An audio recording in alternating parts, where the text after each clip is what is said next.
శ్రీమహాగణాధిపతయే నమః. సదాశివసమారంభాం శంకరాచార్యమధ్యమాం అస్మదాచార్యపర్యంతాం వందే గురుపరంపరాం. నారాయణం నమస్కృత్య నరం చైవ నరోత్తమం దేవీం సరస్వతీం వ్యాసం తతో జయముదీరయేత్. ఆత్మస్వరూప నిన్న మనం 5వ శ్లోకం పూర్తి చేశాము. 6 అందాము. నచైతద్విద్మః కతరన్నో గరీయః యద్వా జయేమ యది వా నో జయేయుః యానేవ హత్వా న జిజీవిషామః తేవ స్థితాః ప్రముఖే ధార్తరాష్ట్రాః. ఈ శ్లోకంలో అర్జునుని యొక్క సంకట స్థితి బాగా వర్ణించబడింది.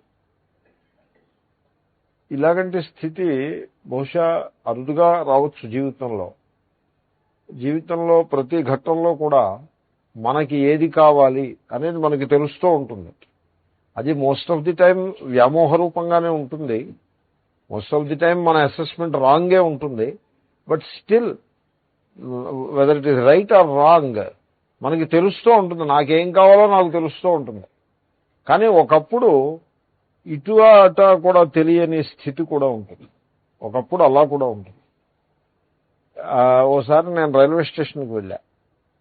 ఆ ప్రయాణం చేయటానికి ఇష్టం లేదు. అట్ ది సేమ్ టైం ఏదో certain attraction, certain pulling force లేకపోతే స్టేషన్ దాకా ఎందుకు వెళ్తా టికెట్ కొని.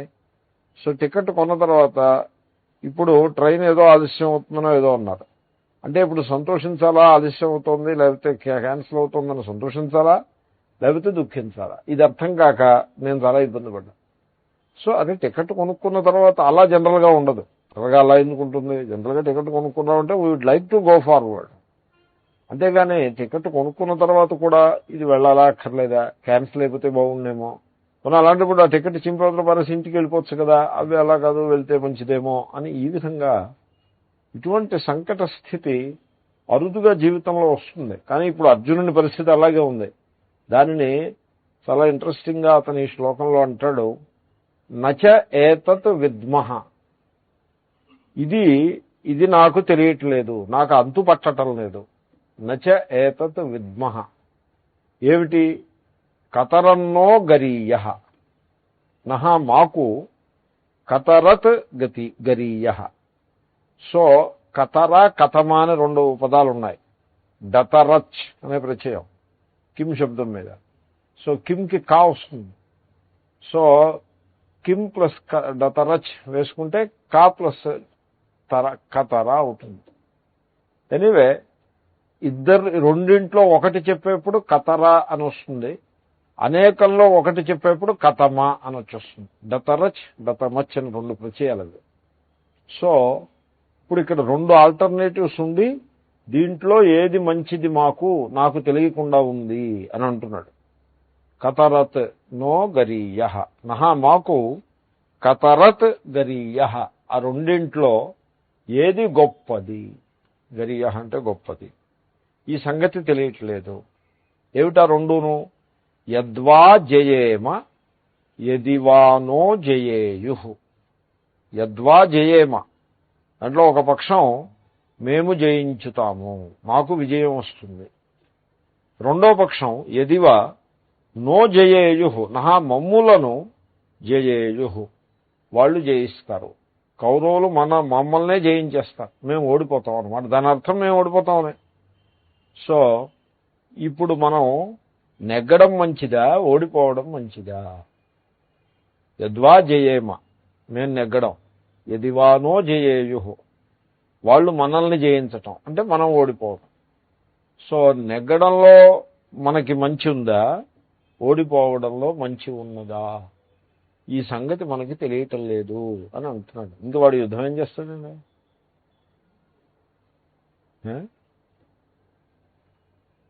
ఓడిపోవడం మంచిది అంటే శాబొటేజ్ చేయొచ్చు. నెగ్గడం మంచిదే అంటే ఉన్న శక్తి అంతా పెట్టి కృషి చేయొచ్చు. ఇది మంచిదో అది మంచిదో తెలియట్లేదన్నవాడు వాడు ఏం చేస్తాడు? దీన్నే కింకర్తవ్యతా విమూఢ అని అంటారు.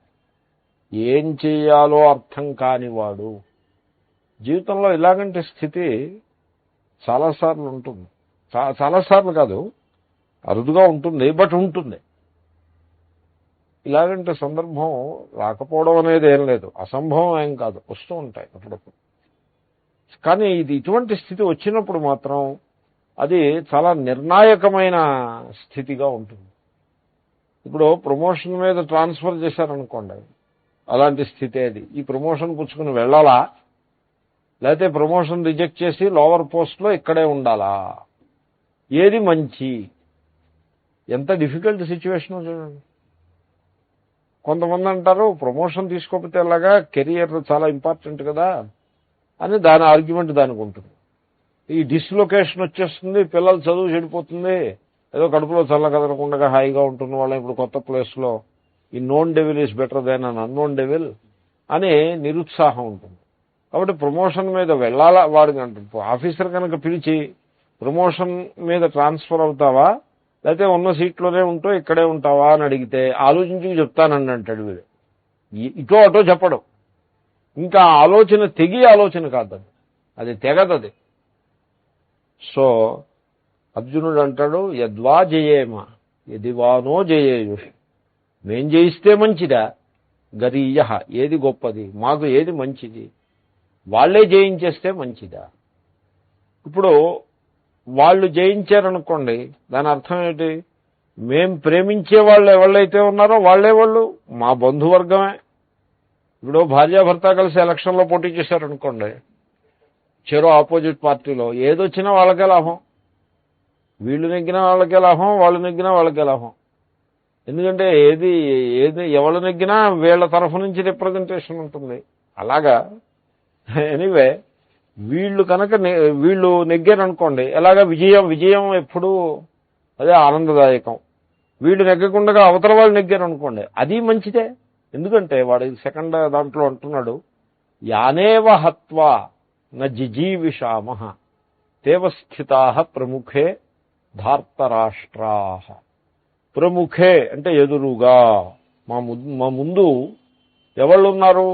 ధార్తరాష్ట్రాః అవస్థితాః. ధృతరాష్ట్రపుత్రులు నిలిచి ఉన్నారు. ఈ ధృతరాష్ట్రపుత్రులు ఎవళ్ళు? మా వాళ్లే, కావలసిన వాళ్లే. ఎటువంటి వాళ్ళు అంటే అర్జునుడికి ఒక్కసారిగా ఆ సెంటిమెంట్ అంతా బయటకు వచ్చింది. ఏమిటి ఆ సెంటిమెంట్ అంటే యాన్ హత్వా న జిజీవిషామః.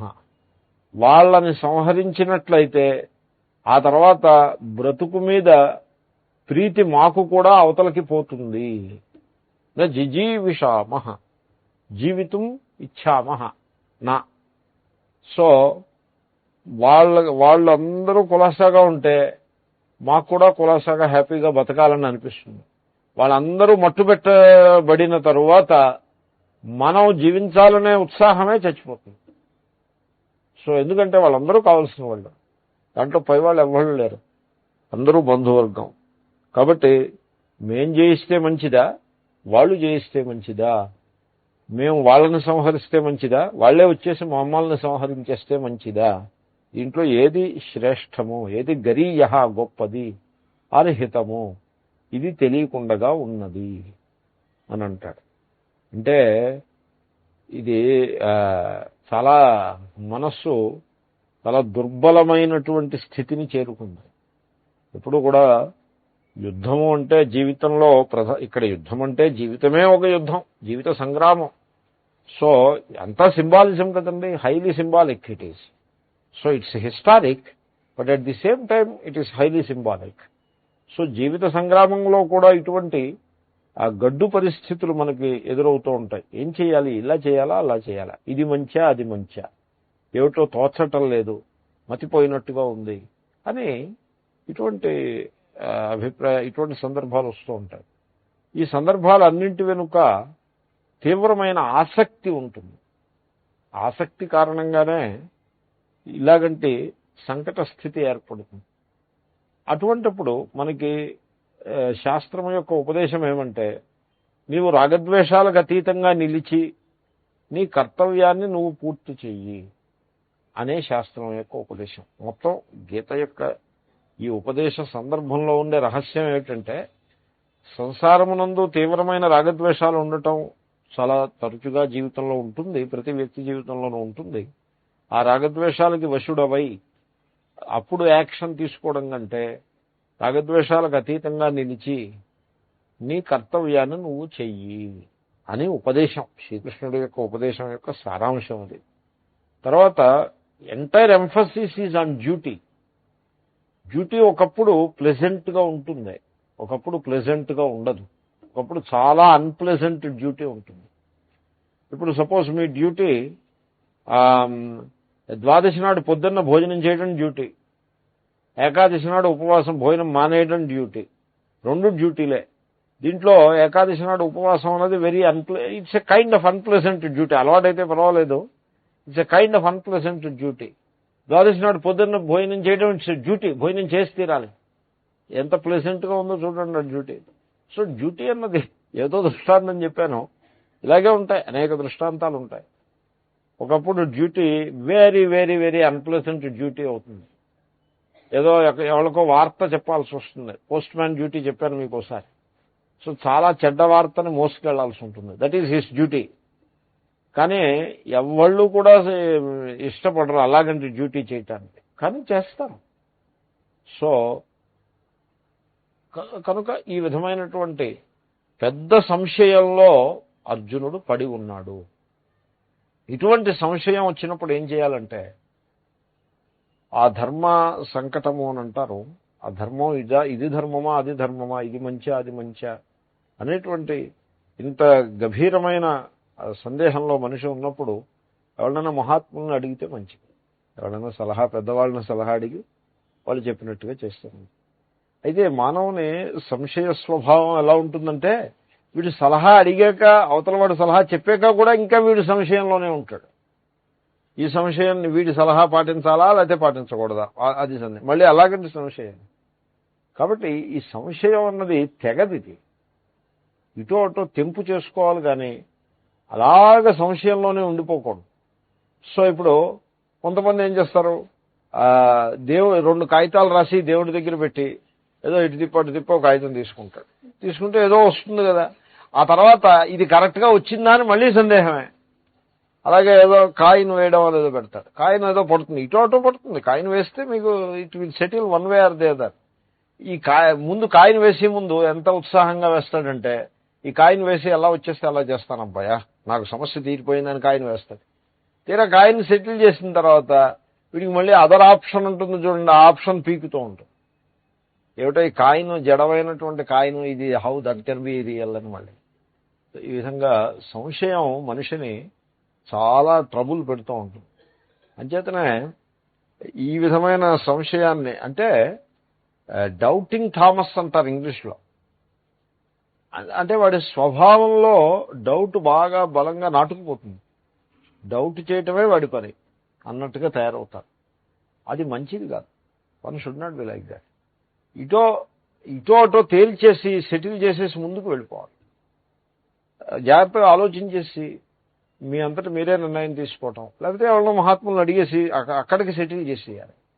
సో అంతేగాని ఇటు ఈ ఊగిసలాట, సంశయం అంటే ఊగిసలాట అని అర్థం. మొన్న చెప్పాను కదా, ఉభయ కోటి అవగాహి. సో ఇటువైపు ఇటా అటా, ఇదియా అదియా అనే ఈ ఊగిసలాటని ఎవళ్ళు సమర్థించరు. శ్రీకృష్ణుడైతే ఖండించాడు దాన్ని. సో అజ్ఞశ్చాశ్రద్ధానశ్చ సంశయాత్మా వినశ్యతి అని అన్నాడు. అజ్ఞాని, తెలియదు, వాడికి శ్రద్ధ లేదు, పైగా తెలియకపోతే శ్రద్ధ ఉండాలి, తెలియదు శ్రద్ధ లేదు, వీళ్ళిద్దరూ దోషులు, మహాదోషాలు అవే. వీటికంటే పెద్ద దోషం సంశయం. సంశయాత్మా వినశ్యతి.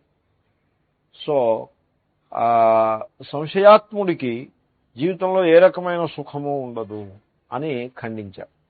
సో ఈ మేనేజ్మెంట్లో కూడా ఈ principle it may become important. ఏదో ఒక డెసిషన్ తీసుకోవాలి, ఏ రకమైన డెసిషన్ తీసుకోకుండా, దీనికి ఏ రకమైన డెసిషన్ తీసుకోకపోవటానికి దీనికి ఒక పేరు ఉంది, టెక్నికల్ నేమ్ ఉంది. నరసింహారావు ఫార్ములా అని అంటారు. అలా నేను ఎక్కడో చదివాను. అది ఎంతవరకు న్యాయమో, అలా అనొచ్చా అనకూడదా, I don't know. But the politician, the news papers say that a decision తీసుకోకుండా వదిలేస్తే అదే ఏదో తేలుతుంది, ఏదో something will come out of it. కాలమే పరిష్కరిస్తుంది, కొన్నింటికి కాలమే పరిష్కారం చూపుతుంది. ఆ రకంగా ఆయన అలా తాత్సారం చేసి ఉండేవారని కొంత విమర్శ ఉంది. అది ఎంతవరకు సత్యమో నేను ఎరగను. సో అలా ఉండకూడదు. I'm not saying about anything about that gentleman. అలాగా లోకంలో ఒక ప్రథ ఉన్నది. అది సరి కావచ్చు కాకపోవచ్చు, అది వేరే సంగతి. బట్ మనం ఆ రకంగా తత్సారం చేసేస్తూ గడిపేయటం అన్నది సరికాదు. జీవితంలో పైకొచ్చి మార్గం అది కాదు. సంశయాత్మ వినశ్యతి. తర్వాత ఈ రకంగా అలా ఆలోచిస్తూ ఇటోటో డెసిషన్ తీసుకోకుండా ఎలాబరేట్గా థింక్ చేసుకుంటూ పోవటాన్ని, దాన్ని కూడా నీతి శాస్త్రంలో ఖండించారు. సో ఏదో పేరుంది దానికి, దీర్ఘసూత్రుడు అనో ఏదో పేరు. ఇలా ఆలోచిస్తూనే ఉంటాడు, ఏది సెటిల్ చేయటం, ఇట. సో దీర్ఘసూత్రుడు, ఇలాగేదో దీర్ఘసూత్రుడో ఏదో పేరుంది. అవ్వచ్చు. అంటే ఆ దీర్ఘ అనే పదానికి అర్థం ఏంటంటే ఎప్పటికీ తెగని ఆలోచనలు. సో వీటన్నిటికీ పరిష్కారం ఒక్కటే. రాగద్వేషములకు ఈ రాగద్వేషాల మూలంగానే ఇన్ని సమస్యలు వస్తాయి. రాగద్వేషములకు అతీతంగా నిలిచి నా కర్తవ్యం ఏమిటి అని ప్రశ్న వేసుకుని తన కర్తవ్యాన్ని చేసేస్తే that is the best way. ఇప్పుడు అక్కడతోటి ఈ అర్జునుని యొక్క మనస్థితిని బాగా విస్తారంగా మనం చూశాం. ఇప్పుడు అర్జునుడు ఒక్క తెలివైన పని చేస్తున్నాడు. అసలు శ్రీకృష్ణుడిని రథం మీద సారథిగా పెట్టుకున్నందుకు పరమ ప్రయోజనం ఏంటంటే ఆయన ద్వారా ఏదో తెలుసుకోవటం, లేకపోతే ఎందుకు సారథిగా పెట్టుకోవటం. ఇప్పుడు ఎవరో అన్నారు నాతోటి, మీరు డైమండ్ పాయింట్లో పాఠం చెప్తున్నారా అని ఏమిటంటే దాని పరిస్థితి ఏంటంటే ఇట్స్ ఏ 5 story బిల్డింగ్. అంటే మీరు విద్యార్థుల కోసం వెతుక్కోక్కర్లేదు, ఎందుకంటే 5 story బిల్డింగ్లో మీరు 5th story ఉంటే 4 stories అందరూ ఫ్యామిలీస్ ఉంటారు, వాళ్ళందరూ మీ విద్యార్థుల కింద ఉంటే కూడా మీరు విద్యార్థుల కోసం వెతుక్కోక్కర్లేదు, మీరు భిక్ష కోసం వెతుక్కోక్కర్లేదు అని అన్నారు. నేను చెప్పాను, విద్యార్థుల కోసం వెతుక్కోక్కర్లేదు, భిక్ష కోసం వెతుక్కోక్కర్లేదు, that part of it is true. But 4 stories ఉన్న ఫ్యామిలీస్ అందరూ శిష్యులుగా ఉంటారని మాత్రం ఆ అసెస్మెంట్ మాత్రం wrong. That is not correct. ఎందుకంటే they may not be interested in all this. కాబట్టి సో ఇప్పుడు శ్రీకృష్ణుడు వచ్చే రథం మీద, ఉడికే నేను దృష్టాంతం చెప్పాను, శ్రీకృష్ణుడు రథం మీద కూర్చోవడం ఇప్పుడంటే అయింది, కానీ అంతకుముందు వీళ్ళందరితో ఆయన తిరిగిన వాడే కదా. ఎప్పుడైనా ఆయన దగ్గర తెలుసుకుందామని ఎప్పుడైనా ఆలోచన చేశారా వీళ్ళు? ఎప్పుడూ ఆలోచన చేయలేదు. ఎంతసేపు మాకు అన్నీ తెలుసునని అనుకున్నారు, ఆయనతోటి పరిహాసం చేశారు, భోజనాలు చేశారు, కబుర్లు చెప్పుకున్నారు, విహారానికి పిక్నిక్లకే వెళ్ళారు. కానీ అర్జునుడు ఇవన్నీ చేశాడు తప్పించి ఎప్పుడూ ఒక జీవితానికి సంబంధించినటువంటి పరమ సత్యాన్ని తెలుసుకుందామో, ఆయన అడిగి తెలుసుకుందామో అనే ఆలోచన వాడికి ఎప్పుడూ కలగలేదు. అయితే ఆయనతో అంతకాలం తిరిగినందుకు ఒక లాభం కలిగింది. ఏమిటంటే మన రథం మీద ఆయన్ని సారథిగా కూర్చోబెట్టుకుందామో అని వాడి పుణ్యం బాగోబట్టి ఆ ఆలోచన అయితే కలిగింది. అందుకోసం తీసుకొచ్చి సారథిగా కూర్చోబెట్టుకున్నాడు, ఆ వరాన్ని పొంది. ఇప్పుడు ఈ చేసిన ప్రయత్నానికి సత్ఫలం ఇప్పుడు లభిస్తుంది. సో ఇప్పుడు he's now submitting himself to the teacher, to the lord. ఈ స్థితి కోసం సో ప్రథమాధ్యాయం ఇక్కడ దాకా 6 శ్లోకాలు కూడా ఇదిగో ఈ కల్మినేషన్ అంటారు. ఈ పాయింట్కి అర్జునుడిని తయారు చేసి తీసుకొచ్చారు. This is the most fundamental step in the life of a seeker. ఆ తర్వాత శ్లోకం ఉందాము. కార్పణ్య దోషోపహత స్వభావః పృచ్ఛామి త్వాం ధర్మ సమ్మూఢచేతాః యచ్ఛ్రేయస్యాన్నిశ్చితం బ్రూహి తన్మే శిష్యస్తేహం షాధిమాం త్వాం ప్రపన్నం.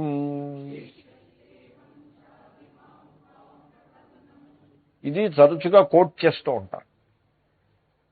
ఎవరో అన్నారు, శ్రీకృష్ణుని వయస్సు గీతను బోధించిన నాడు 85 సంవత్సరాలని.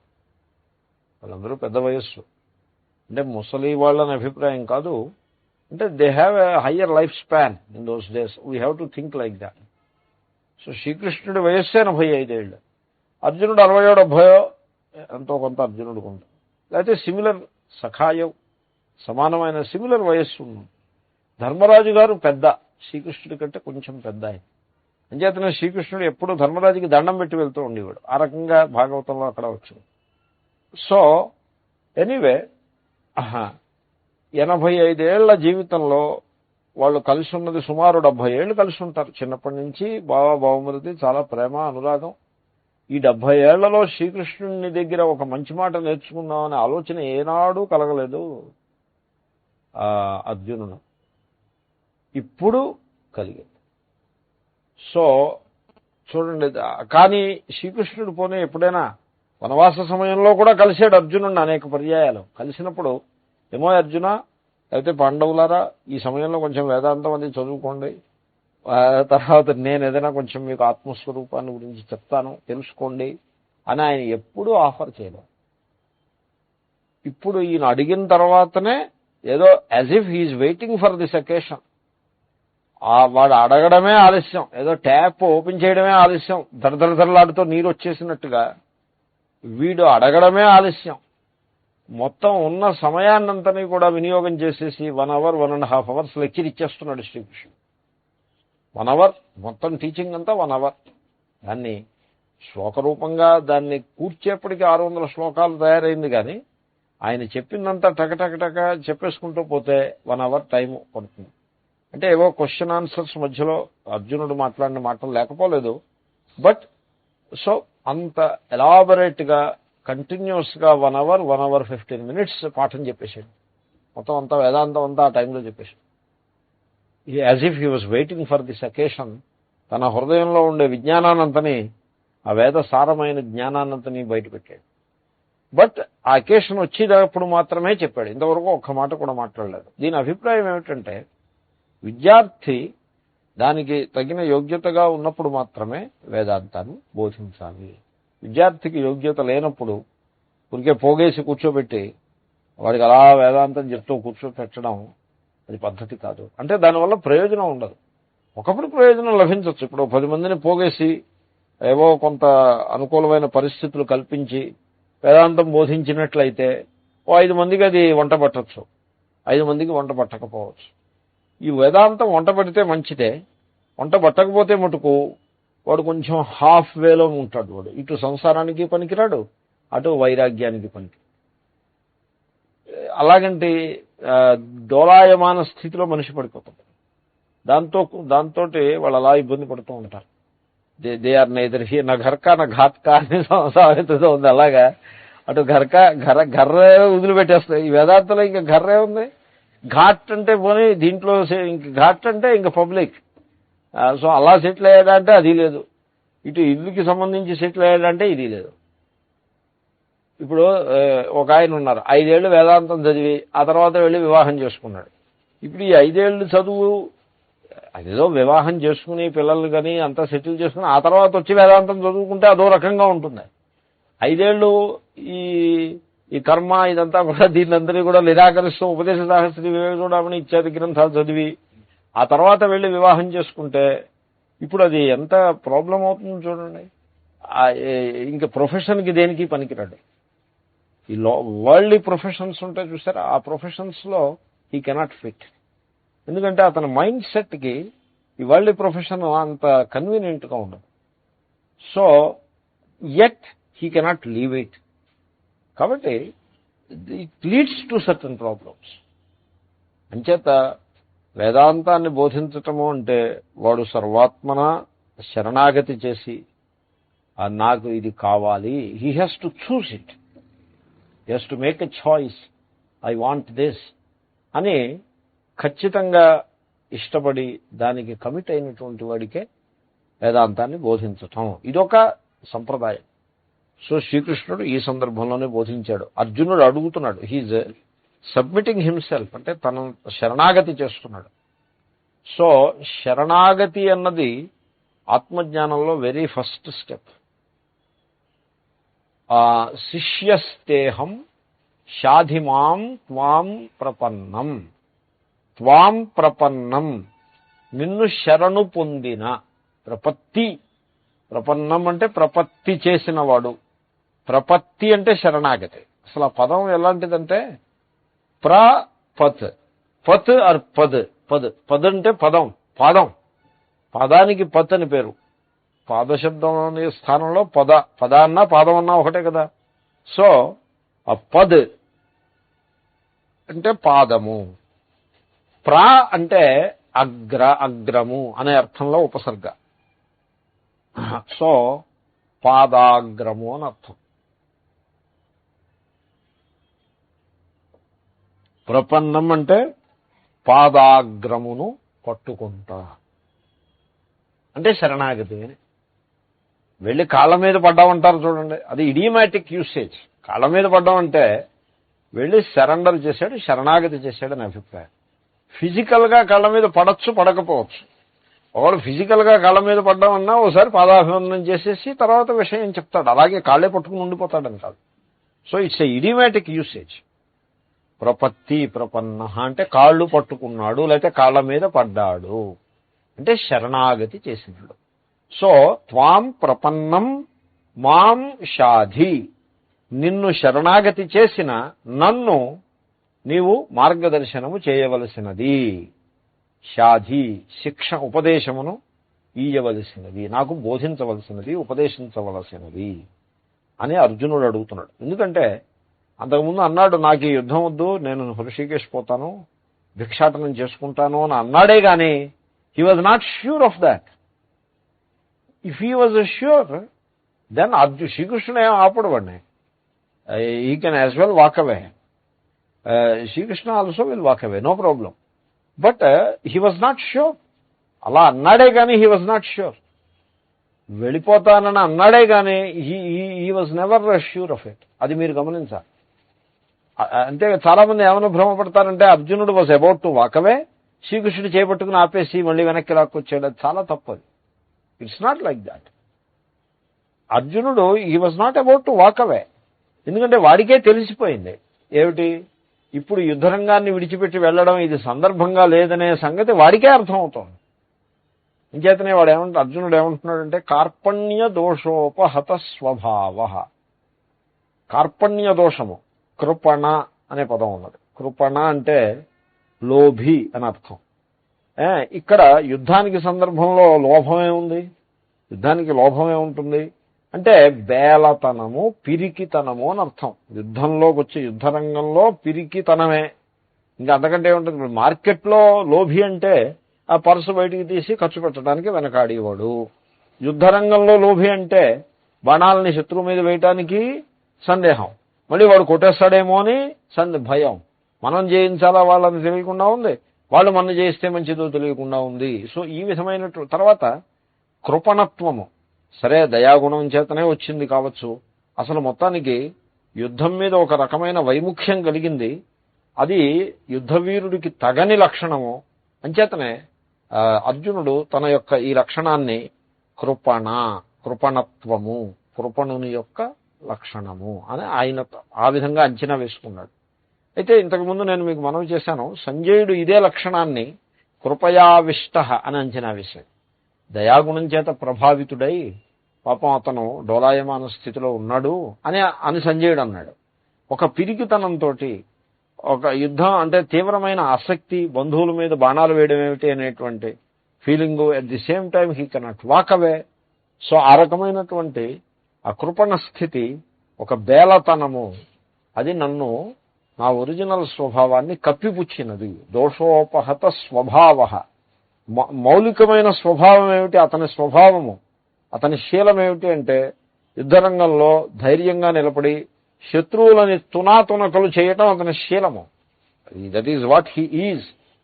సో అటువంటి వాడు నెగ్గితే మంచిదా ఓడిపోతే మంచిదా అనే లెవెల్లో ఆలోచిస్తున్నాడు అంటే, సో ఆ కృపణత్వము, ఆ దీనత్వము, హెల్ప్లెస్నెస్, తర్వాత ఇండిటర్మినేషన్, ఇటా అటా తెరుచుకోలేకపోవటం, ఊగిసలాట, ఆ బేలతనము, పిరికితనం అని అనద్దు, పిరికితనం కాదు నిజానికి. సో సెంటిమెంటాలిటీ, ఇవన్నీ కూడా ఓవర్కమ్ చేసి అతన్ని ఆ విధంగా తయారు చేశాయి. కార్పణ్య దోషోపహత స్వభావ, ఈ కృపణత్వము అనే దోషము నా ఒరిజినల్ స్వభావాన్ని కప్పిపుచ్చివేసినది. తర్వాత పృచ్ఛామిత్వాం ధర్మ సమ్మూఢ చేతాహ, ధర్మాన్ని ఆచరించాలనే ప్రేమ అయితే ఉన్నది, కానీ ఇప్పుడు ధర్మం ఏమిటి అనేది విషయంలో నా మనస్సు చాలా మోహాన్ని పొంది ఉన్నది.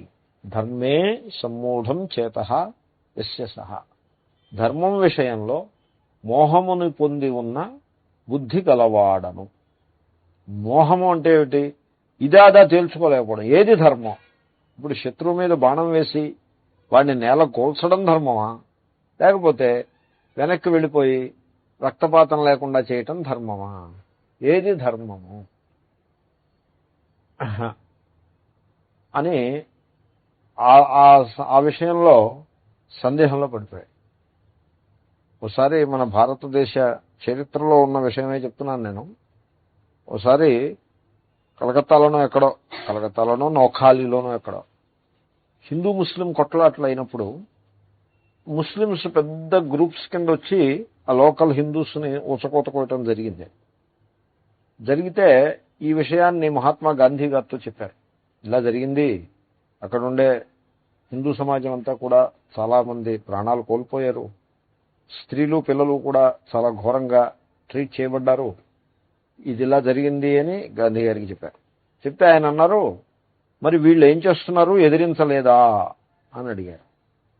అంటే ఎదిరించలేదు, వీళ్ళు ఎదిరించకుండా పారిపోయే ప్రయత్నమే చేశారు, కానీ ఆత్మరక్షణకు కూడా వీళ్ళు నడుము బిగించలేదు అని ఆయనకి సమాధానం చెప్పారు. అంటే ఆయన అన్నారు, అది చాలా తప్పది, అలా ఉండకూడదు. శత్రువులు దుష్టులు వచ్చి ఆ విధంగా అటాక్ చేసినప్పుడు నడుము బిగించి తమ శక్తిని యుక్తిని కూడా ఉపయోగించి ఆ దుష్టులను ఎదుర్కోవాల్సి ఉంటుంది. అది పిరికితనము, అది అహింస కాదు. సో కాయరత అహింస నహీ హోతా హై, cowardice is never same as non violence, non violence requires courage, పిరికితనం అహింస కాదు అని చెప్తారు. That is what he said. Very interesting. So Mahatma Gandhi ఆయన బోధలు అవి చూసినట్లయితే మన సమాజంలో ఎస్పెషల్లీ స్వాతంత్ర్యం వచ్చిన తర్వాతి కాలంలో వచ్చిన పాలకులు వీళ్ళందరూ కూడా ఆయన బోధల్ని పిక్ అండ్ చూస్ లెవెల్లో ఆయన బోధల్ని సమాజం ముందు పెట్టారు తప్పిస్తే ఆయన పూర్తి అభిప్రాయాలను సమాజం ముందు పెట్టలేదు. ఉదాహరణకి భారతదేశానికి స్వాతంత్ర్యం వచ్చిన తర్వాత ఇంకా గోహత్యని కొనసాగిస్తే అంత మహాపాపం అదే కానీ మరొకటి లేదు. పరదేశీయులు పాలించినప్పుడు గోవు పవిత్రము అనే సంగతి వాళ్ళకి మనం నచ్చజెప్పలేము, అది వేరే సంగతి. మనకి స్వాతంత్ర్యం వచ్చిన తర్వాత గోహత్య మన సమాజంలో ఉండడానికి వీలు లేదు అని ఆయన రాసినటువంటి వ్యాసాల్లో చాలా ఖచ్చితమైన అభిప్రాయాల్ని వ్యక్తం చేశారు. చాలా ఖచ్చితమైన అభిప్రాయాలు. సో మచ్ సో మన కాన్స్టిట్యూషన్లో కూడా ఏదో డైరెక్టివ్ ప్రిన్సిపల్స్ ఏదో ఒక హెడింగ్లో సమాజంలో గోహత్య ఉండరాదు, గోహత్యను నిషేధించవలసింది అని పెట్టారు. మన పాలకులు ఆ ప్రిన్సిపల్ని ఏ విధంగా నీరు కార్చేశారో చూడండి. గాంధీ గారు అంటారే కానీ ఆ ప్రిన్సిపల్ని పూర్తిగా నీరు కార్చేశారు.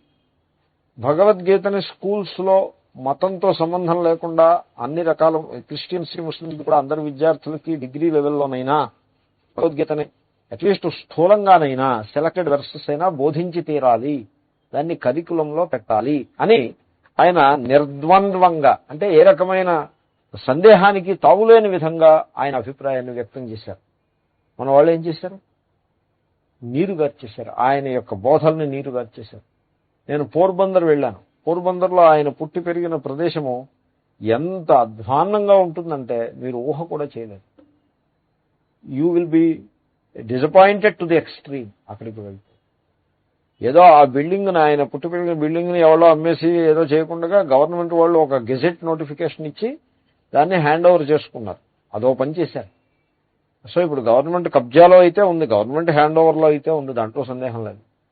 సో గవర్నమెంట్ ఏం చేసిందంటే అక్కడ ఓ మనిషిని పెట్టి అపాయింట్ చేసి విజిటర్స్ వచ్చిన వాళ్ళకి చూడడానికి దానికి ఏదో చేశారు. బట్ మెయింటెనెన్స్లో విషయంలో కానీ, విజిటర్స్కి అక్కడ చూపించటంలో కానీ, అక్కడ ఉన్న వాళ్ళ కోఆపరేషన్ కానీ, ఒక గైడ్ ఉండి ఎక్స్ప్లెయిన్ చేయటంలో కానీ ఏమీ లేదు.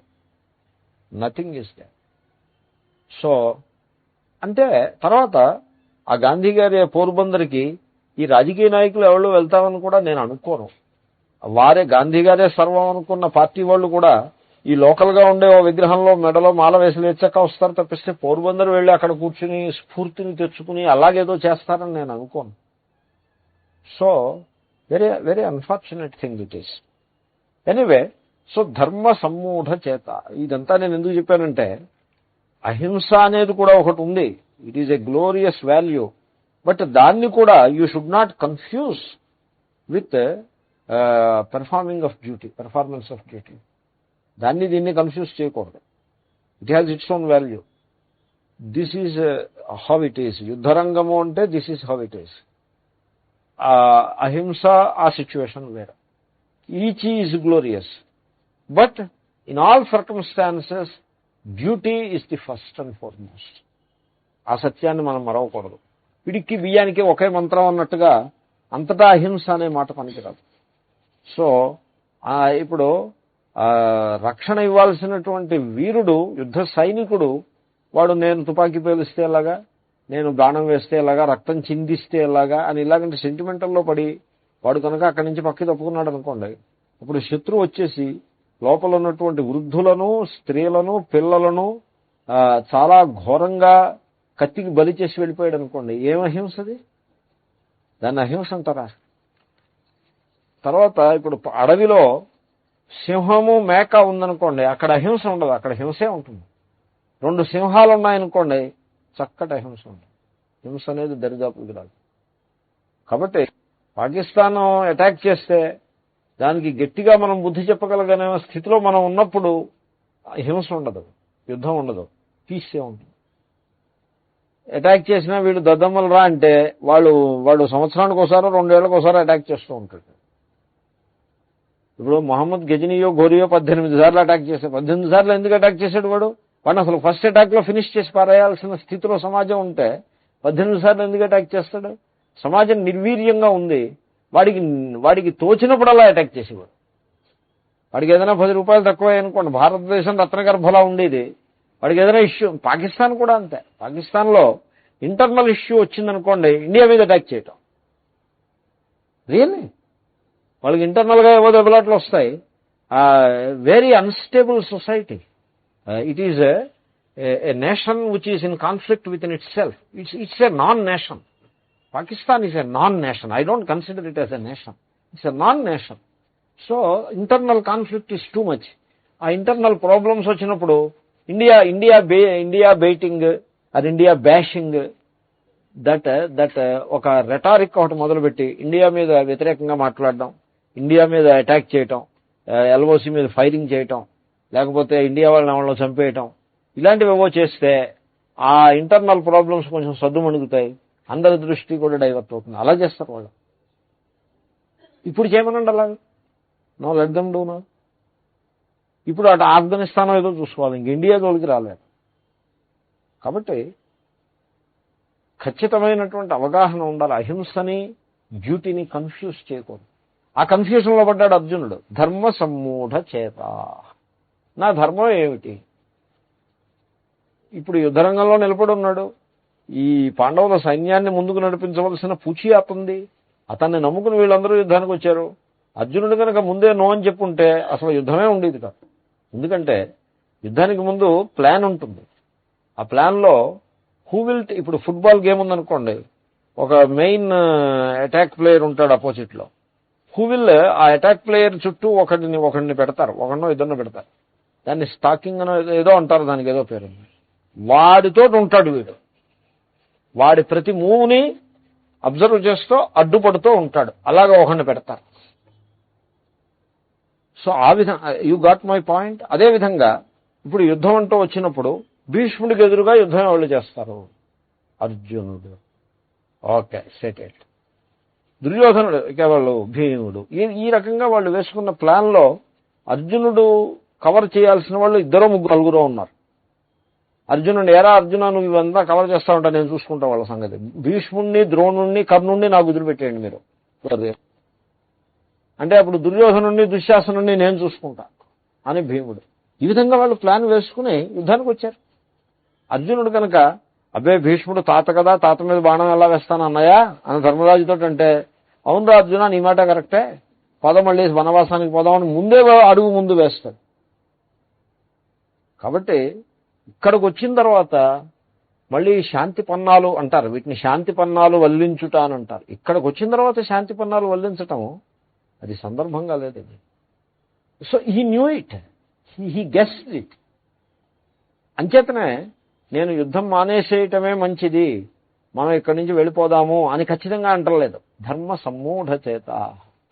సో ఏవేవో ఆర్గ్యుమెంట్స్ చెప్పేశాడు. ఇప్పుడు ఈ ఆర్గ్యుమెంట్స్ ఎలా ఉంటాయంటే, ఒకసారి అది మైండ్లో పడితే ఇంకా ఆర్గ్యుమెంట్ అలా దొలిచేస్తూ ఉంటుంది, అదే కరెక్ట్ అనిపిస్తుంది.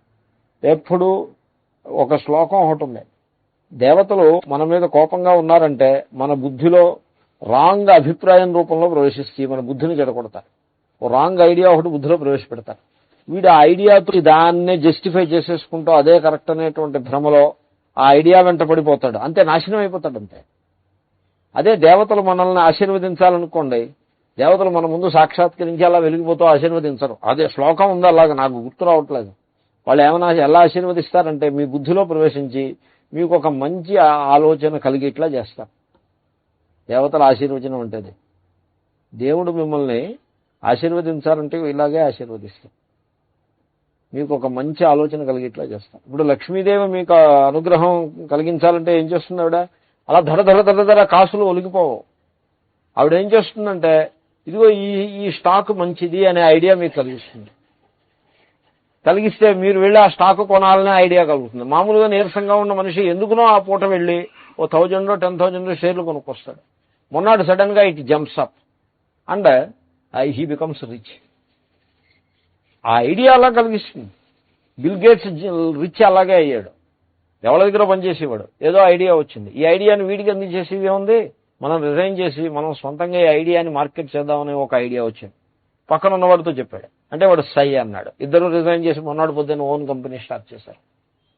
లేకపోతే ఇంకొక కంపెనీలో మేనేజర్ కింద పనిచేస్తూ ఉండేవాడు ఈనాటికి కూడా. కాబట్టి ఐడియా, మంచి ఐడియా ఇచ్చి దేవతలు ఆశీర్వదిస్తారు, చెడ్డ ఐడియా ఇచ్చి శపిస్తారు. శాపం అన్నా ఆశీర్వచనం అన్నా ఇలాగే ఉంటుంది. ఈ సత్యాన్ని విస్మరించి ఏదో ఫిజికల్గా సంథింగ్ హ్యాపెన్స్ అని మీరు అనుకోదు, అలాగేమీ అవ్వదు.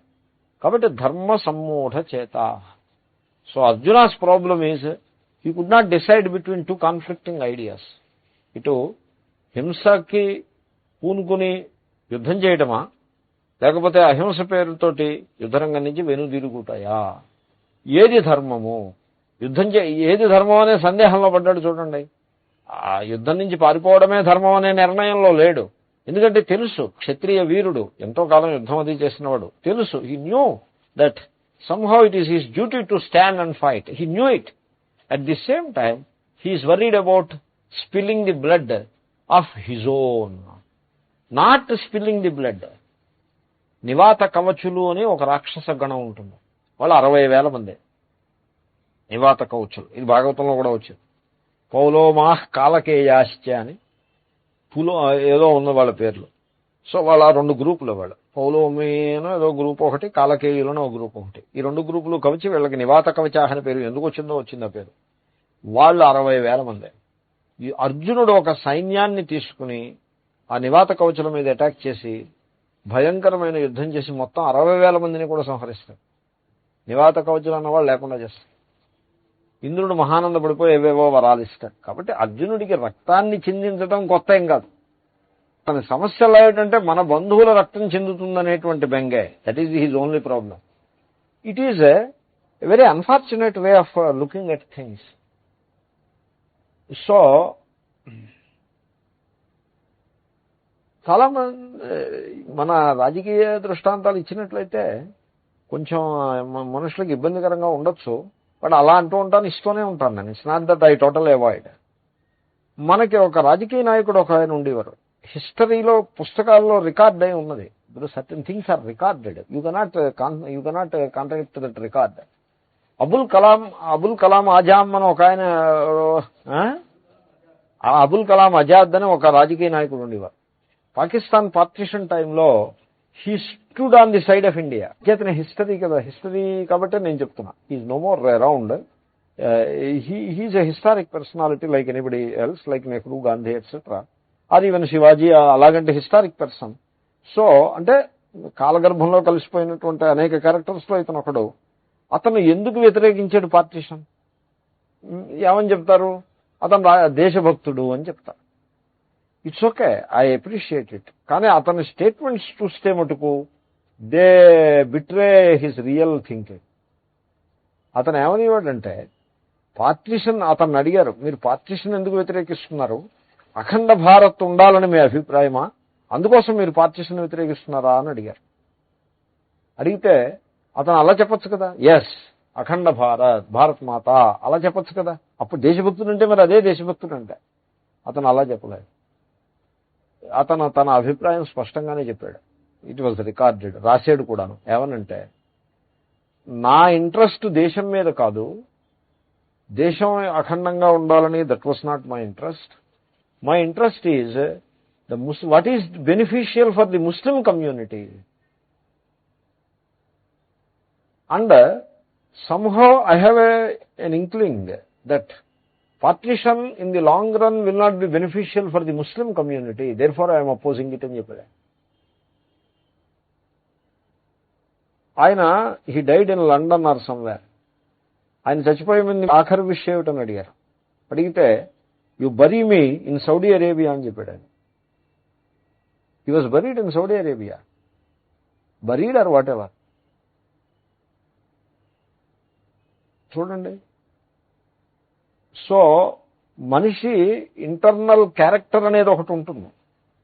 సో ఈజ్ దేశభక్త of a kind, I do not deny that, but it is not patriotism alone which inspired him all the way. There are other less glorious considerations.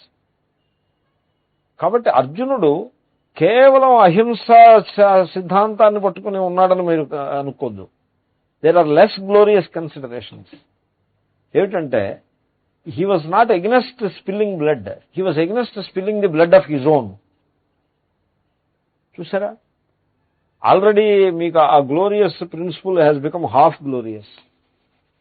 And he knew it, and he has the courage to admit it. ధర్మ సమ్మూఢ చేత.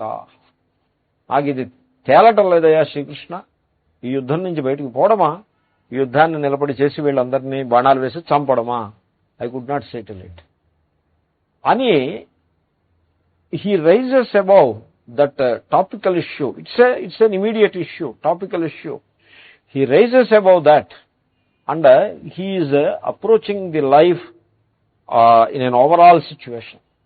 ఇలా అవుతుంది. మనిషి ఎప్పుడైనా సంకట స్థితిలో పడ్డప్పుడు తత్కాలమునందు ఉండే ఆ సంకటం నుంచి బయటపడాలని కోరుకుంటాడు. That is the immediate inspiration. But somehow his mind opens to A higher dimension of understanding of life it self. ఆ హయ్యర్ డైమెన్షన్లో థింక్ చేయటం ప్రారంభిస్తాడు. ఒక ఇలాగంటి సందర్భాలు వెంటనే నేను దృష్టాంతం మీకు చెప్పలేకపోవచ్చు. సో ఏమంటే, ఈ ఉద్యోగం చేయాలా, ఈ ఊళ్ళో ఉండి ఈ ఉద్యోగం చేయాలా, లేకపోతే ఆ ఊరు వెళ్ళి ఇంకో ఉద్యోగం చేయాలా అని ఆలోచించి అలా ఆలోచిస్తారు. ఇప్పుడు ఒకతను నన్ను అడిగాడు, నేను సేలోస్బర్గ్లో ఉండగా అతనేమో న్యూజెర్సీలో ఉండేవాడు. అతనికి బాస్టన్లో ఇంకో ఉద్యోగం వచ్చింది. ఇది బిగ్గర్ జాబ్. నన్ను అడిగాడు, నన్ను బాస్టన్ వెళ్ళి ఆ ఉద్యోగంలో చేరమంటారా, లేకపోతే ఇక్కడే ఉండి ఈ ఉద్యోగం చేసుకోమంటారా అని అడిగారు. నన్ను సలహా అడిగారు. He was my good close friend like person. So then నేను అడిగాను, what is your interest on Vedanta అని అడిగాను. అంటే I'm very keen about it. ఎందుకంటే అతను లైఫ్లో రకంగా సెటిల్ అయ్యాడు. అతను మరీ ఎంగేజ్ అయినట్లయితే నేను బాస్టన్ వెళ్ళమనే చెప్పుండేవాడిని. He is a middle aged gentleman. His children are in the college, in the schools, in the local schools. College కాదు, చిన్నపిల్లలే. లోకల్ స్కూల్స్లో స్టేబుల్గా ఉండి చదువుకుంటున్నారు. ఓ స్వంతిల్లు కట్టుకున్నాడు. మా పాఠాలు ప్రతి వారం వచ్చి పాఠాలు వింటూ ఉంటాడు.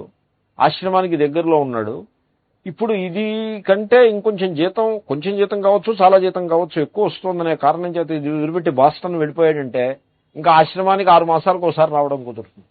ఆ పిల్లలు కూడా ఆశ్రమానికి వస్తూ ఉంటారు, వాళ్ళు కూడా హిందూ సంస్కృతి ఏదో నేర్చుకుంటూ ఉంటారు. సో ఓవరాల్గా చూసినట్లయితే నాకేమనిపించిందంటే నువ్వు అక్కడికి వెళ్ళడం కంటే ఇక్కడే ఉండిపోవడం మంచిది అని నేను సలహా చెప్పాను. So in that context a discussion came. The discussion is what is the goal of life? Already we have raised above the immediate context. So an elaborate discussion was there. What is the goal of life? So గృహస్థ ధర్మాలు ఏమిటి, మనం భార్య భర్త పరస్పరము ఎటువంటి duty ఉంటుంది, పిల్లల ఎడల మన డ్యూటీ ఏమిటి, మనం అంతిమ లక్ష్యం జీవితంలో దేన్ని పెట్టుకోవాలి, ధనం విషయంలో ఎటువంటి యాటిట్యూడ్ కలిగి ఉండాలి. సో ఈ విధంగా అసలు ఇమీడియట్లీ ఈ ఉద్యోగం వదిలిపెట్టి ఆ ఉద్యోగానికి వెళ్ళామా మాండవా అనేటువంటి ఆ ఇమీడియట్ ఇష్యూని ఎప్పుడో ఓవర్కమ్ చేసేసి దానికంటే బాగా పైకి ఎదిగి ఓవరాల్ లైఫ్ గురించి we had a very elaborate discussion. ఆ డిస్కషన్ అయింది, అది he recorded also that discussion. And then ఇది అమెరికాలో ఇదో అలవాటు, వాళ్ళు ముందు అసలు బాగున్నారా అనడానికి ముందు ఒకసారి ఆగండి టేప్ రికార్డు ఆన్ చేసి బాగున్నారా అని అడుగుతారు. టేప్ రికార్డులో వీడియో ఫోనో ఏదో ఆన్ చేసి బాగున్నారా అని అడుగుతారు. మీరు ఫోన్లో మాట్లాడారనుకోండి, అవతల వాడి ఫోన్లో దేర్ ఆర్ ఆప్షన్స్. ఏమిటంటే ఈ ఫోన్ కన్వర్సేషన్ అంతా వాడు రికార్డు చేసే ఆప్షన్ ఉంటుంది. ఈ మానికా లెవిన్స్కి వీళ్ళందరూ ఇలాగే ట్రబుల్లో పట్టుబడిపోయింది, ఇలాగే ఆప్షన్ ఉంటుంది వాడి దగ్గర. మీరేమనుకుంటారు, ఏదో మాట్లాడాలని అనుకుంటారు, అదంతా రికార్డ్ అయి ఉంటుంది. ఎంత క్లీన్గా రికార్డ్ అవుతుందంటే పర్ఫెక్ట్ రికార్డింగ్, నాయిస్ ఉండదు, ఏముండదు. వాడు ఏం చేస్తాడంటే ఆ రికార్డ్ ఆప్షన్ ఉంటుంది, ఆ బటన్ నొక్కి మీతో మాట్లాడతాడు, అదంతా రికార్డ్ అయి ఉంటుంది. నా దగ్గరికి వచ్చి వాళ్ళు ఆ టేప్ రికార్డు ఎదురకుండా పెట్టి స్వామీజీ బాగున్నారా, ఎప్పుడు వచ్చేది నుంచి ఇయర్ నుంచి మొదలు పెడతాను. ఏమిటో అదేందుకా అంటే తర్వాత మళ్ళీ మాకు వెరిఫికేషన్ ఉంటుందండి. ఎంత ఉంటుంది టేప్ రికార్డర్, 3 hours రికార్డు చేయొచ్చు. 6 hours రికార్డు చేయొచ్చు, ఇంతే ఉంటుంది. మన సెల్ ఫోన్ అంత ఉంటుంది, 6 hours అలా పనిచేస్తూ ఉంటుంది. So these are all. దాంతో ఏమైపోతుందంటే you are caught on the tape. Very difficult situation. So he recorded all this and then he replayed it and so finally he settled there itself. He did not go for the job. నేను ఏదో దృష్టాంతం చెప్పాను. దృష్టాంతం ఏంటంటే ఒకప్పుడు మీరు మహాత్ముల దగ్గరికి ఒక చిన్న సమస్యకి పరిష్కారం కోసమే వెళ్ళొచ్చు, but that becomes like opening A gateway to A higher dimension of life it's. అర్జునుడి పరిస్థితి అది. ధర్మ సమ్మూఢ చేతాహ, యుద్ధం చేయటమా మాండవా అనే దాంట్లో అనే విషయాల్లో సందేహం ఉన్నది. అసలు నాకు జీవితంలో శ్రేయస్సు ఏది, యశ్రేయస్యాత్ నిశ్చితం బ్రూహి తన్మే అని ఆ శ్రేయ అనే పదాన్ని వాడుతున్నాడు. ఈ శ్లోకం అంతా కూడా ఉపనిషత్తుల పరిమళం కలిగిన శ్లోకం ఇది.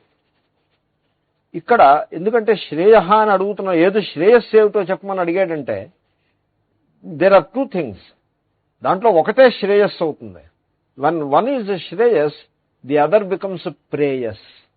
సంస్కృతంలో 2 పదాలు ఉన్నాయి, శ్రేయస్, ప్రేయస్. ఆ ప్రేయస్ అనే పదం ఇక్కడ వాడలేదు, అయినా వాడకపోయినా it comes in to the picture. ఒకటి వాడితే రెండోది వస్తుంది. అలాంటి ద్వంద్వాలవి. సుఖం వచ్చే ఉపాయం చెప్పండి అంటే దుఃఖాన్ని దూరంగా పెట్టే ఉపాయం కూడా చెప్పండి అని అడిగినట్టే. ఎందుకంటే సుఖంతో పాటుగా దుఃఖము ఆ రెండు కలిసి మీమాంస. శ్రేయస్సు చెప్పు అంటే ఇది నీకు శ్రేయస్సు అని కనుక ఆయన చెప్తే the other alternative becomes the other one, that is ప్రేయస్. శ్రేయస్, ప్రేయస్.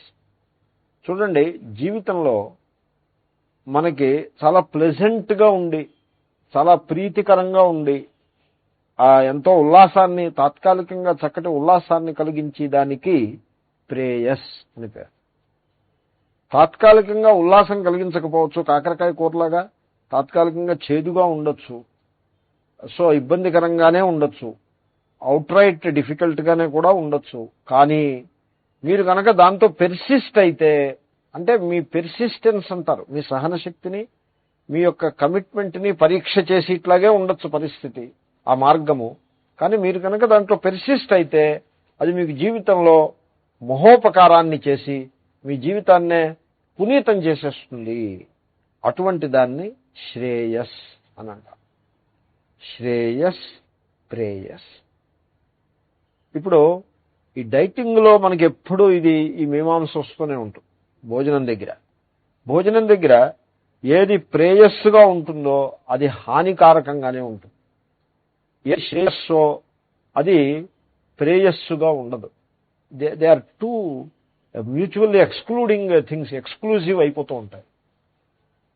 సో నేను ఒకళ్ళ ఇంటికి భిక్షకు వెళ్ళా. భిక్షకొట్టి బ్రేక్ఫాస్ట్. వాళ్ళ ఇంట్లో వాళ్ళు కొత్తగా ఒక కుక్కును తెచ్చుకున్నారు, విచ్ ఇస్ ఫెయిర్ ఎనఫ్.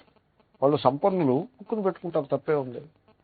వాళ్ళు నాతో ఏం చెప్పారంటే, ఈ కుక్కు కొత్తగా వచ్చాడండి, చాలా బాగా చేస్తాడు వంట అని చెప్పారు. అతను చాలా బాగా, సరే ఇంకా to put it in a nutshell, అతను చాలా బాగా చేయడం అంటే అభిప్రాయం ఏంటో తెలుసునండి.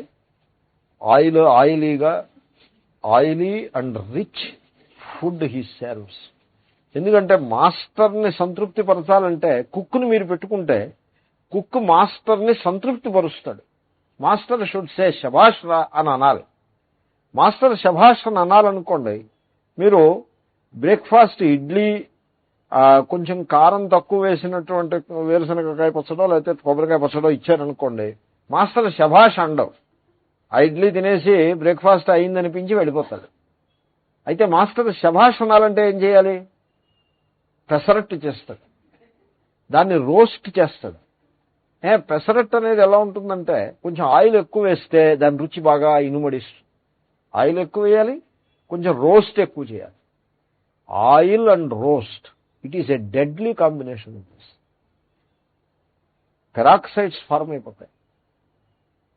ఆయిల్, ఇప్పుడు మీరు ఇడ్లీ ఉందనుకోండి, ఆ మెటీరియల్ని మీరు ఎంత నిప్పుల మీద పెట్టినా, మీరు ప్రెషర్ కుక్కర్లో పెట్టినా కూడా ఆ steam, super heated steam, it will never cross 110-120 degrees temperature దాటదు. మామూలు పాతకాలపు పద్ధతిలో మా అమ్మగారు ఇడ్లీ చేసేవారు, ప్రెషర్ కుక్కర్ లేకుండా గిన్నెలో పెట్టి చేసేవారు. అదైతే 100 degreesలోనే మీకు ఉడుకుతుంది ఇడ్లీ. ఇప్పుడు ప్రెషర్ కుక్కర్ వచ్చింది కాబట్టి అండర్ ప్రెషర్ టెంపరేచర్ గోసాప్ 10-20 degrees పెరుగుతుంది. మ్యాక్సిమం 120 degrees దగ్గర మీకు అది కుక్ అయి మీకు వస్తుంది. మీరు పెసరట్టు, రోస్ట్ పెసరట్టు చేస్తే what is the temperature it reaches? 450 degrees centigrade దగ్గర ఆ పెసర పప్పుతోటి ఉన్నటువంటిది అది ఆ టెంపరేచర్లో వాడు దాన్ని తయారు చేసి మీకు ఇస్తాడు. 450 degrees అంటే దాంట్లో న్యూట్రిషన్ అన్నీ సర్వనాశనం అయిపోయి, ఇంక ఆయిల్ ఉంది చూసారా, ఇది పెరాక్సైడ్స్ కింద బ్రేక్ అయిపోయి మీరు మంచి రుచిగా ఉన్నటువంటి పెసరట్టు తినడం పూర్తయ్యేప్పటికీ దాంట్లో విటమిన్స్ ఉండవు, న్యూట్రిషన్ ఉండదు, ఏది ఉండదు, పెరాక్సైడ్సే ఉంటాయి కడుపులో. ఇప్పుడు ఈ cook, he's an expert in this kind of preparation of food. నేను మనస్సులో బాధపడ్డాను, అయ్యో పాపం ఈ కుక్కులో పడ్డారు వీళ్ళు, ఈ కుక్కు వీడు ఇలాగ చేసి పెడుతూ ఉంటాడు, because he's doing his duty and probably these people have a problem on hand అని నాకు అనిపించింది. That is what I felt. ఏమో ఈ డైటింగ్ గురించి చదివి ఇలా తయారైందేమో నా మనస్సు, నాకు తెలియదు, కానీ this is what I felt. ఎందుకంటే శ్రేయస్సు, ప్రేయస్సు అవి ఎప్పుడూ అపోజింగ్ అవి. కాబట్టి జీవితంలో ప్రియమైన దానిని ఎన్నడూ, శ్రేయస్కరమైన దానిని ఎన్నుకోవాలి, కానీ ప్రియమైన దానిని, మనస్సుకి నచ్చి దానిని నేను ఎన్నుకుంటాను అనే దృష్టికోణమే చాలా చాలా తప్పు. సో అర్జునుడు చాలా మౌలికమైనటువంటి మీమాంసలోకి వచ్చాడు. హే శ్రీకృష్ణ, నాకు ఏది ప్రేయస్సు, ఏది శ్రేయస్సో అది నాకు చెప్పు. ప్రేయస్సు నాకొద్దు. ప్రేయస్సు ఏమిటో తెలుస్తూనే ఉంది. ప్రేయస్సు ఏమిటంటే యుద్ధరంగం నుంచి బయటికి నడవడం. అది అంత అట్రాక్టివ్ ప్రపోజిషన్ ఏం కాదు. అట్రాక్టివ్గా అనిపించింది కానీ అంత అట్రాక్టివ్ కాదు. అది అతనికి ఆ అర్హత లేదు, అతనికి అనవసరం. అది అతను ఇంకా కొంతకాలం కర్మయోగ జీవితాన్ని గడిపితే మంచిది.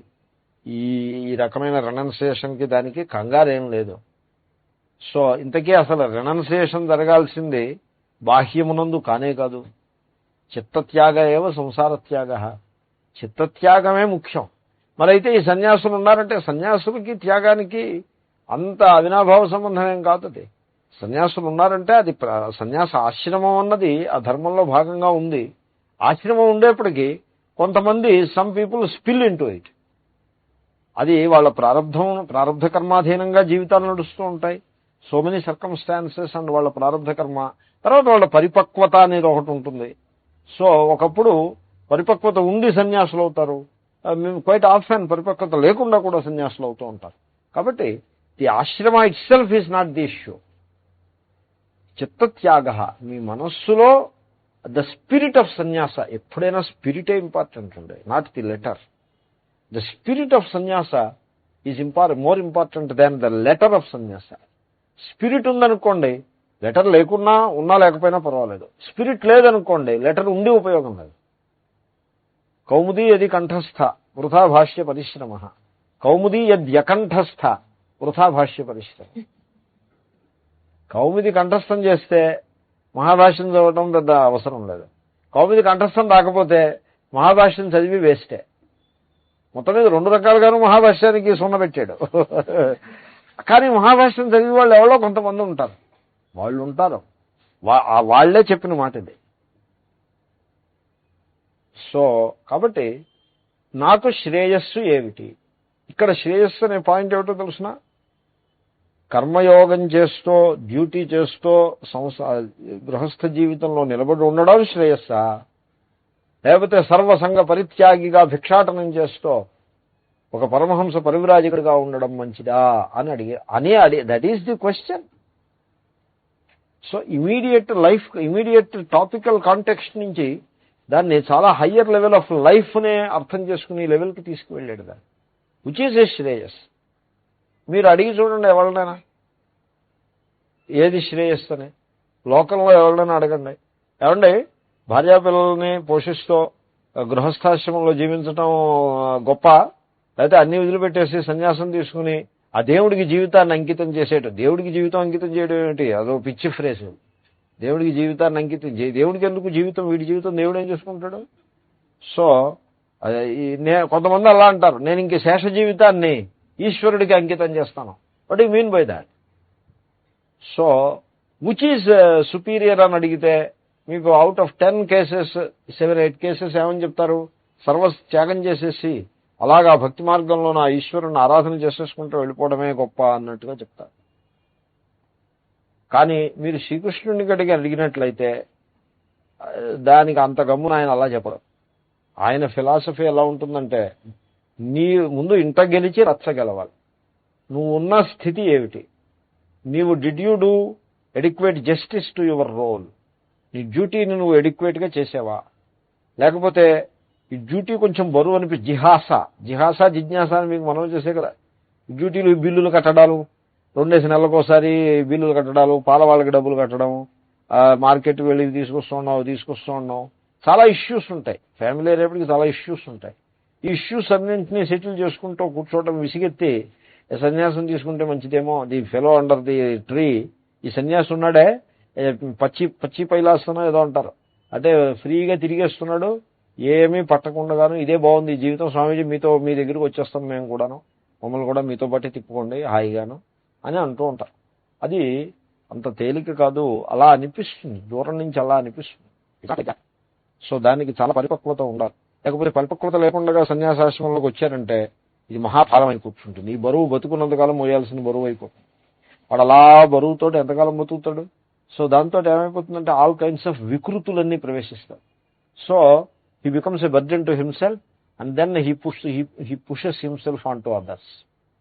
సమాజంలో ఈ బర్డెన్ అలా కొనసాగుతూ ఉంటుంది. కాబట్టి శ్రేయస్సు ఏది అన్నది కేవలము ఉద్యోగం చేసి డబ్బు సంపాదించడం శ్రేయస్సా, అయితే అన్ని వదిలిపెట్టి భజన చేస్తూ నేను కీర్తన చేస్తూ ఉండిపోతాను అది శ్రేయస్సా అంటే ఏది శ్రేయస్సు చెప్పమంటే the answer is not so straight forward.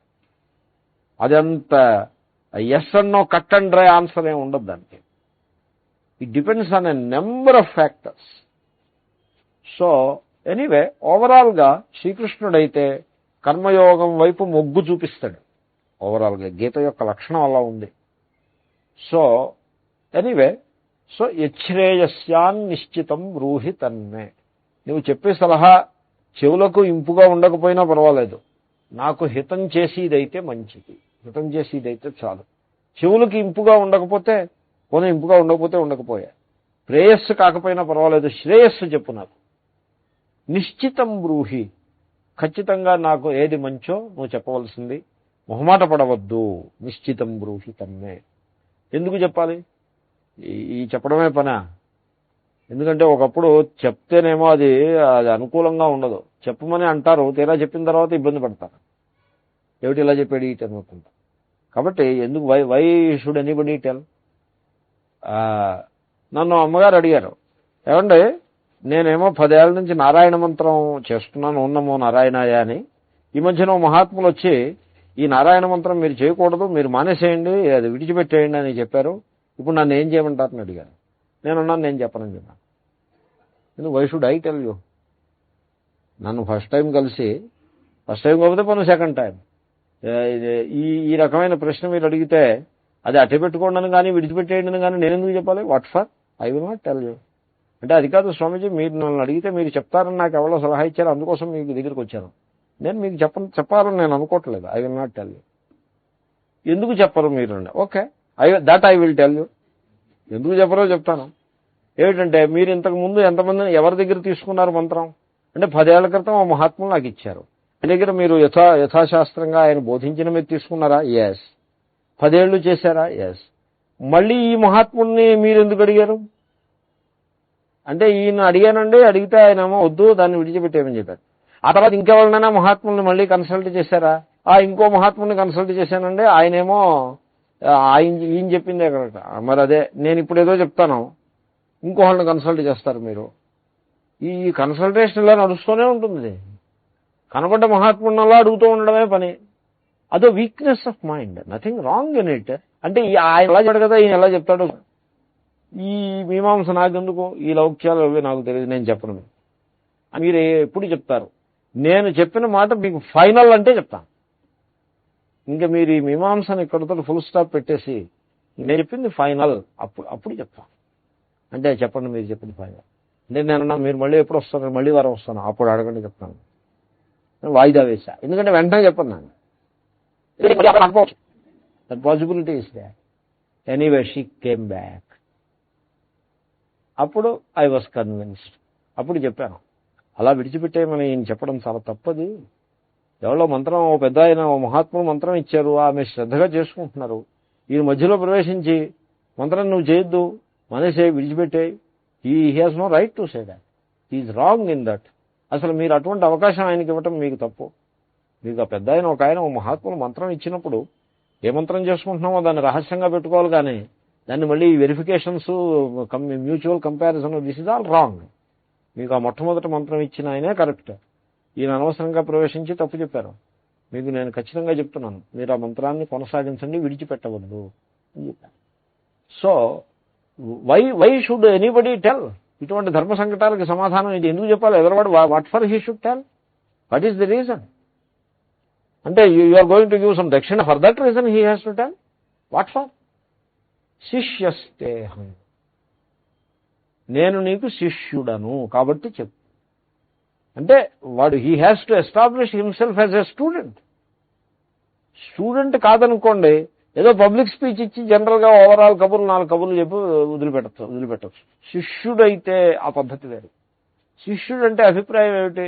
శిక్షణీయ ఇత్యర్థ. శిష్ యా, ఆ ప్రత్యయం అలాంటిది.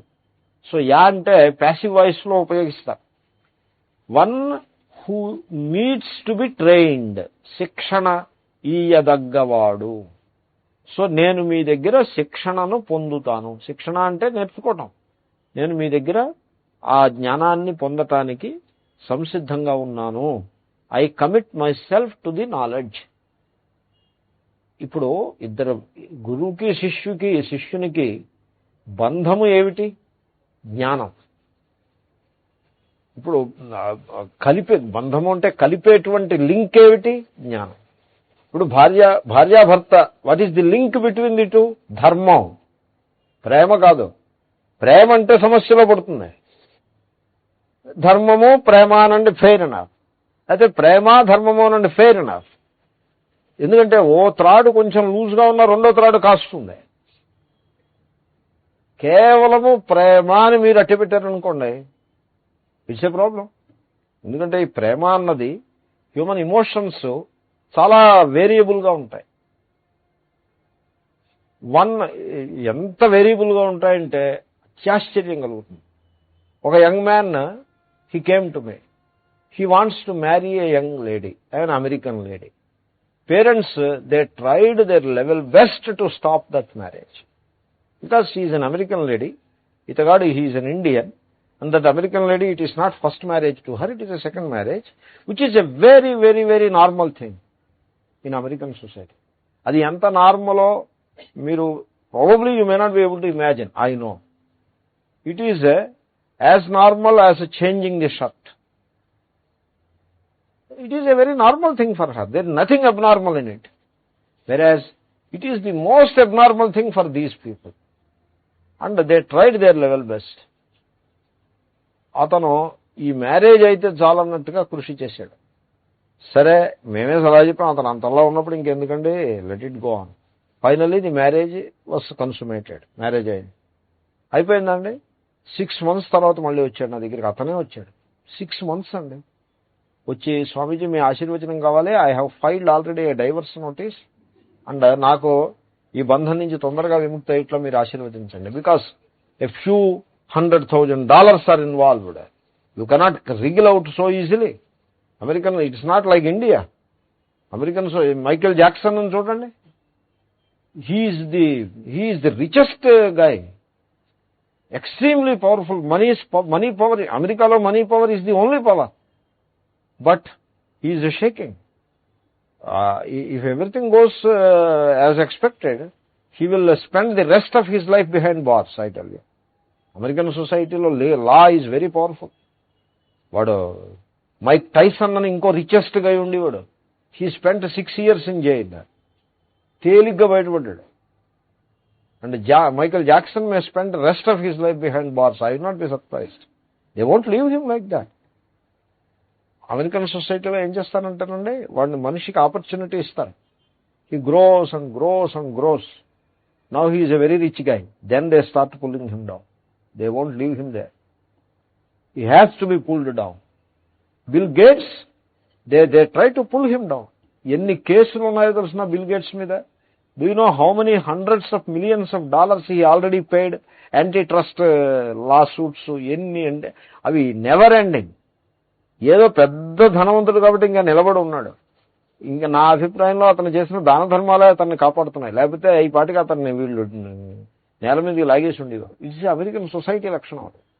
Jackson, he will not be allowed to enjoy his riches, no way. Anyway, so the point is, this gentleman, he was anxious to get rid of this marriage. ఈ human emotions ఉన్నాయి చూసారా, చాలా ఫికిల్గా ఉంటాయి. Sentimentality మీద, emotion మీద base అయ్యి మీరు జీవిత సత్యాలను నిర్ధారించడం అది తగని మాట. అది అయ్యి మాట కాదు. ఓవరాల్ జీవిత లక్ష్యాన్ని నిర్ధారణ చేసుకుని దాని ప్రకారమే జీవించాల్సి ఉంటుంది. Anyway, coming to the point, శిష్యస్తేహం, నేను నీకు శిష్యుడను. శాధిమాం త్వాం ప్రపన్నం, నీవు నన్ను ఉపదేశించవలసినది నీ శరణాగతి చేస్తున్నాను అని అడిగాడు. ఓం పూర్ణమద పూర్ణమిదం పూర్ణాత్ పూర్ణముదచ్యతే పూర్ణస్య పూర్ణమాదాయ పూర్ణమేవావశిష్యతే. ఓం శాంతి శాంతి శాంతి.